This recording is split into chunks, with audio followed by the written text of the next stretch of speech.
Vidas Imparables. Hola a todas y todos, sean bienvenidos a este espacio de Vidas Imparables.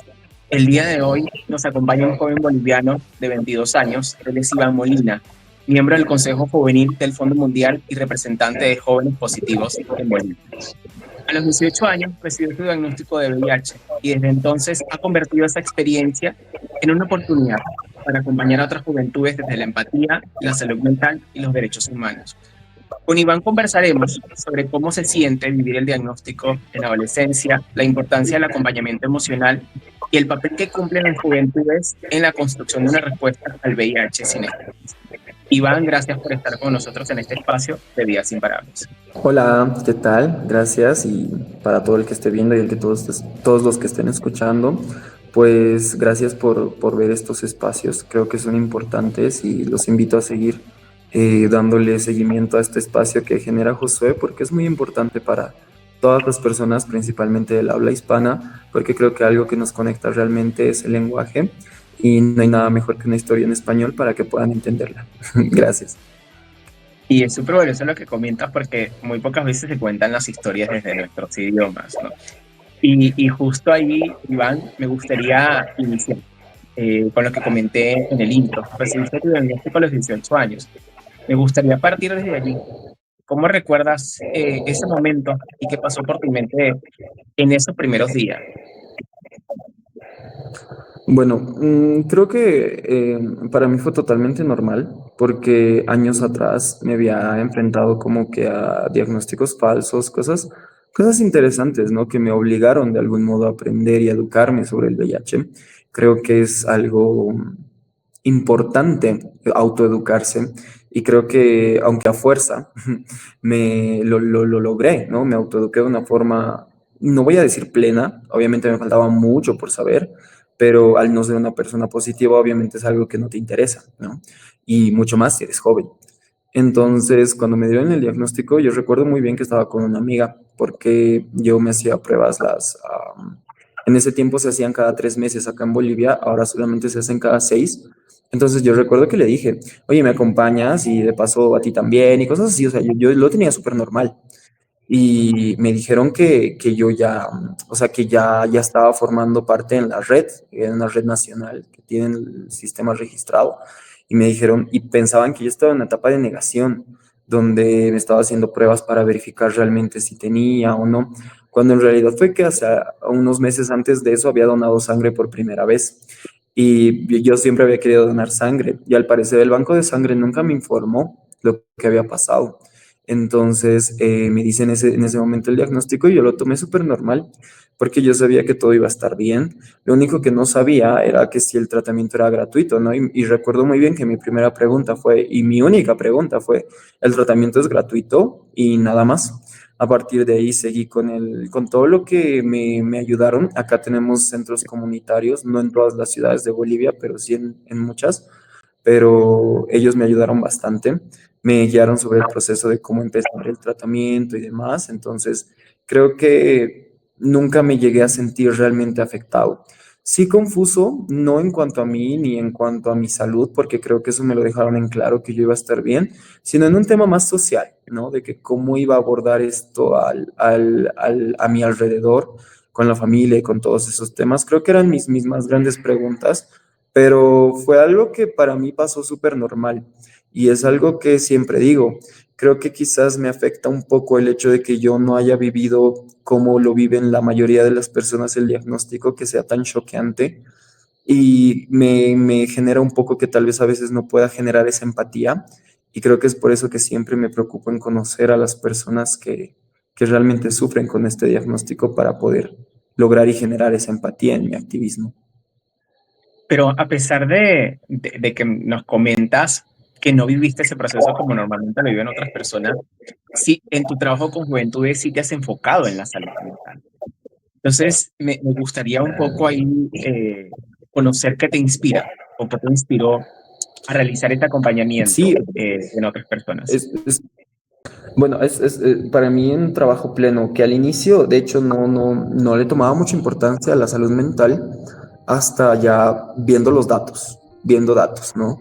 Yo soy alguien muy técnico, me encanta trabajar con datos, pero en algún modo sí me he dado cuenta que la salud mental es muy importante. Muchas personas se encierran en su cabeza, dejando de lado solamente el tema y el estigma del VIH, no con muchas situaciones. Los jóvenes principalmente atraviesan distintas situaciones que los llegan a encerrar en su cabeza y hacerles creer que son la única persona en el mundo con este problema o el único en su entorno. Y pues yo tenía un amigo que un día era un amigo a distancia incluso, estaba acá en Bolivia, pero en otra ciudad, y me hablaba todo el tiempo, hablábamos todo el tiempo de que cómo estás y tal, y en algún momento surgió el tema de las ITS, donde yo le había contado que era positivo, y días después él recién se atrevió a decirme, porque al parecer no le contaba a muchas personas.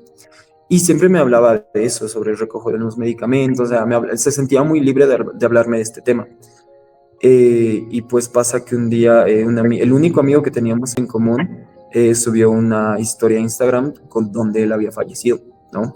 Entonces, para mí fue totalmente aturdidor porque hace unos días me estaba diciendo que él quería terminar sus cursos de inglés, cosas realmente importantes para él, ¿no? Y enterarme que pues se había quitado la vida fue para mí realmente, no supe cómo abordarlo en el momento. Y algo que me empezó a preocupar mucho más es ahora que hace unos meses realicé una encuesta yo quería conocer la situación sobre los jóvenes con VIH en Bolivia. Y hay una pregunta en el cuestionario que decía si en algún momento has pensado en quitarte la vida, y realmente me sorprendió como el 50% de estas personas, bueno, de estos jóvenes respondieron de forma afirmativa. Entonces creo que la salud mental tiene que ser un área demasiado protegida, tanto legalmente como socialmente, ¿no? Creo que por un lado el área social debe ser muy protegida por el estigma, se tiene que trabajar ahí, y por otro lado los marcos legales tienen que evitar y tienen que ser una protección reforzada en este tema. Si bien como persona con VIH perteneces a un grupo vulnerable o como una persona LGBTIQ+, lo perteneces y recibes una protección reforzada, creo que, y es algo en lo que la verdad me he estado estudiando mucho porque es algo que se debería hacer, reconocer a las juventudes como grupo vulnerable. Así cualquier joven en cuanto a salud mental podría tener protección reforzada, ¿no? Tratando de evitar suicidios y estados totalmente depresivos o ansiosos que les llegan a perjudicar el desarrollo pleno de sus vidas en muchos aspectos, principalmente académicos y laborales, que es algo importante para las juventudes.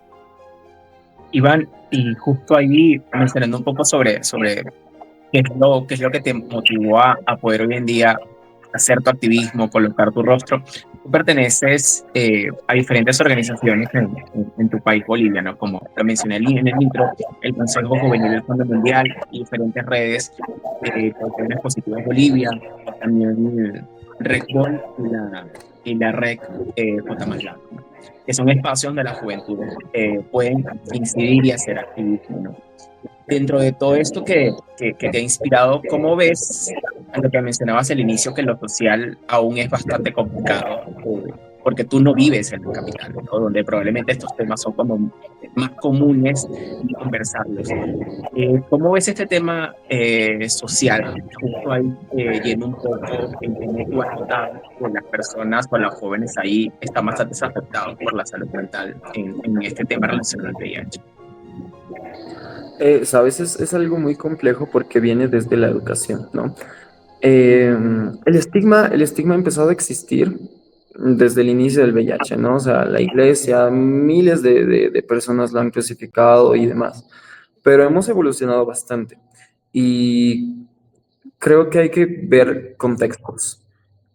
Por ejemplo, analizar el tema de Latinoamérica y Bolivia en especial es algo bastante distinto al resto de otras partes del mundo. Por ejemplo, en África se están enfrentando mucho más a lo que es a las infancias con VIH, los niños que ya nacen con VIH, ¿no? Y en cambio aquí en Bolivia estamos empezando a ver ese tema. Entonces, creo que algo que está afectando mucho en Bolivia es la salud mental y el tema del estigma. Ahora, y esto es lo que he visto en este contexto, la verdad no sé cómo será mucho el tema de salud sexual y salud reproductiva en otros países de Latinoamérica, pero asumo que es similar. En Bolivia, la forma de enseñarte, entre comillas, o explicarte lo que es salud mental y, perdón, salud sexual y reproductiva es complejo, porque te hablan del embarazo partiendo por ahí, ¿no? Como algo que es totalmente malo, de que como que eres joven, no vas a poder continuar tu vida. Y la verdad es que hasta cierto punto podríamos decir, pero que sí, pero cada realidad es distinta. En el tema de las ITS, lo que se enseña a los jóvenes es a tenerle miedo. Y pongo esto de ejemplo que hace un tiempo lo pensé, ¿no? Yo estaba escalando una montaña hace un tiempo, pues son cosas que me gusta hacer, y recuerdo que el guía nos decía que hay que disfrutar la montaña, es algo que te tiene que gustar, no tienes que tener miedo. Y si te caes, pues haces esto o haces lo aquello, ¿no? Pero nunca te decía que tengas miedo. Pero ¿qué pasa con la salud sexual? Te dicen de que tienes que cuidarte porque el VIH es muerte o de que las ITS son totalmente malas y de que si tienes una relación sexual sin protección te vas a morir y etcétera, ¿no? Entonces empiezan a implantar una educación desde el miedo, lo cual está totalmente mal porque tú nunca puedes educar desde el miedo. Primero de que tienes que educar, uno puede ser con el ejemplo o tienes que educar desde la prevención, ¿no? Entonces, tenemos que explicar a los jóvenes de que el sexo no es malo. O sea, el sexo es algo que principalmente en los jóvenes va a estar muy presente en sus vidas, ya sea de gran manera, ya sea de poca forma, de cualquier forma el sexo va a estar presente en sus vidas. Entonces, no tenemos que enseñarles a temerle a las ITS. Lo que se tiene que enseñar es a qué hacer en caso de ITS, de embarazos no deseados, de cualquier tipo de afecciones sexuales que puedan tener en su momento, ¿no? Y decirles, bueno, si en algún momento llegas a tener una relación riesgosa, pues ve a este lugar o ve a tal lugar, solicita una prueba de VIH y no decirles de que el VIH te va a matar, el VIH es malo, de que las personas con VIH sufren. Eso está totalmente mal. O sea, si tú quieres prevenir algo con el miedo y con lo que vas a causar, está totalmente mal, porque vas a generar que ese joven juzgue a otros, ya sea cuando sea positivo o nunca lo sea, vas a generar que ese joven no quiera pedir ayuda y vas a generar que ese joven desde el miedo jamás llegue a actuar. Entonces se tiene que empezar a no normalizar, repito, creo que desde algún modo empezar a sensibilizar este tema para que en lo social se trabaje de esa forma. Porque yo entiendo la generación de mis padres, de mis abuelos y de todos los de mi generación y las generaciones pasadas, ¿no? Lamentablemente han crecido con esa educación y con esa mentalidad. No vamos a poder cambiar, es algo que yo siempre digo, la mentalidad de las personas mayores no se puede cambiar. Entonces lo que tenemos que hacer es, uno, lidiar con eso, dos, empezar a atacar a las nuevas generaciones, educarlos de una forma correcta y creo que es de la única forma que en lo social y el estigma pueden reducir o podemos contribuir a eso, ¿no? Y justo ahí, dentro de esas contribuciones que tú haces, me gustaría un poco mencionar, ¿no? Y compartir con la audiencia de que tú eres un estudiante de Derecho y también te gusta enseñar inglés en tus comunidades. Ahí justo me gustaría un poco conocer cómo funciona toda esta labor, ¿no? Entre el trabajo de activismo y cómo esto también tú sientes que da una respuesta al VIH, ¿no? Porque educar también forma parte de la respuesta. ¿Cómo funcionas ahí tu vida y tu trabajo profesional? Bueno, en primer lugar, yo jamás creí que iba a funcionar de forma tan precisa estos tres aspectos que mencionas, pero increíblemente lo hacen y perfecto, ¿no? Primero que enseñar, yo estudié inglés cuando era muy joven, ¿no? Y es algo que siempre me ha gustado, los idiomas me encantan, la verdad. Y estudié inglés y a mí siempre me ha encantado trabajar, mucho más que estudiar, me gusta trabajar. Entonces, ni bien yo terminé de estudiar inglés en la pandemia. Entonces empecé a enseñar a niños virtualmente, a muchos primos, a muchos sobrinos y a muchos otros niños que de algún modo llegué a contactar, ¿no? Entonces empecé a enseñar. No cabe resaltar que no soy profesor ni nada de oficio, simplemente me encanta enseñar inglés, que es lo que sé. Y ya posterior empecé a trabajar como que en una institución privada y tal, y actualmente trabajo en otra. Y creo que enseñar me ha dado el privilegio y la virtud de poder conectar tan fácil con las personas.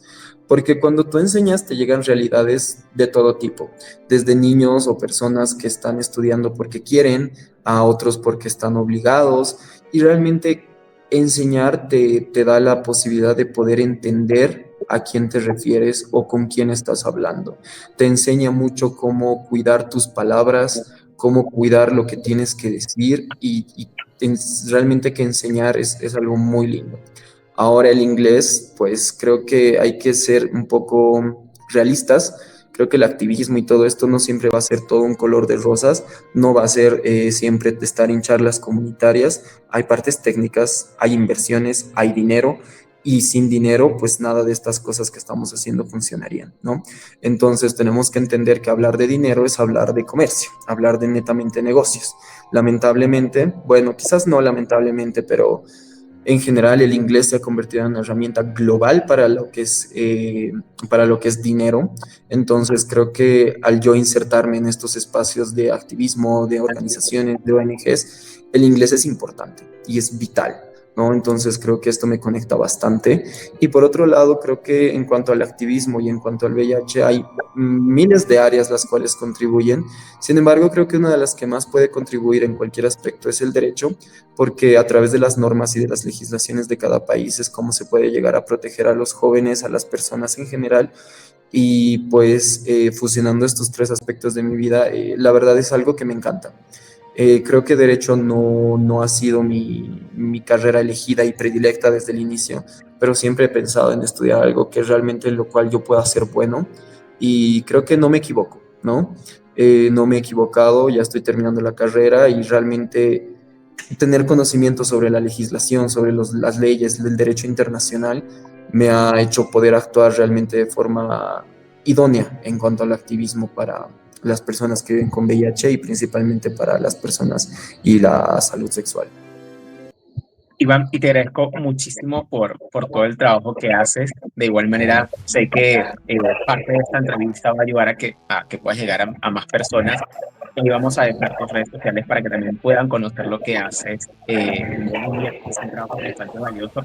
Y para cerrar el espacio, me gustaría agradecer a todas y todas las personas que se conectan cada semana y nos ven a través de nuestro canal de YouTube y a quienes se conectan a través de nuestro formato podcast por SoundCloud. Recuerden dejar sus comentarios, compartir esta entrevista y esta conversación para que pueda seguir llegando a más personas y, como dijo Iván al inicio, seguir llevando estas conversaciones en nuestro idioma, en español. Me gustaría dejarte el espacio, Iván, para que puedas despedirte de la audiencia, ya sea la audiencia de tu país o aquellas audiencias a nivel de América Latina que te observan en este espacio. Bueno, creo que mi mensaje va a ser, mientras sea joven, creo que siempre va a ser dirigido a los jóvenes, porque son quienes más vulnerables están en cualquier situación. Si eres joven, pues aún dependes de tus padres, aún dependes a una norma que quizás no te identifique, quizás no te identifiques con la ideología de tus padres.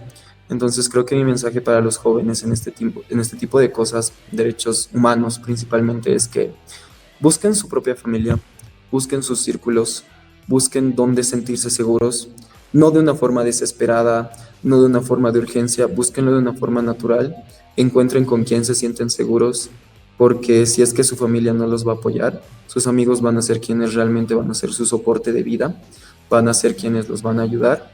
Y pues, hoy en día estamos con una globalización tremenda, podemos acceder a cualquier información totalmente fácil. Todos los que van a escuchar este tipo de material con seguridad son personas positivas y muy pocas van a ser las personas que están libres de ITS o del VIH. Entonces, todos los que están escuchando y todos los que ven este tipo de cosas, siempre incentiven no necesariamente a acudir a centros de salud, lo cual es lo ideal, es lo correcto, pero incentiven a informarse. Hay información totalmente creíble en Internet. Creo que hay que saber investigar, hay que saber informarnos y son jóvenes, somos jóvenes, creo que para nosotros esto es mucho más fácil que para cualquier otra generación.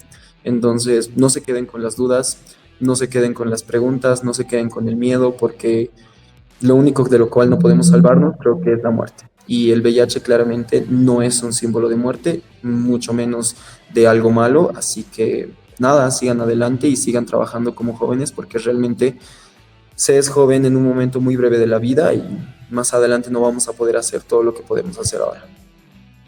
Gracias, Iván, por haber estado con nosotros en este espacio de Vidas Imparables. Nos vemos en nuestra próxima oportunidad. Hasta luego. Gracias a ti, adiós. Vidas imparables.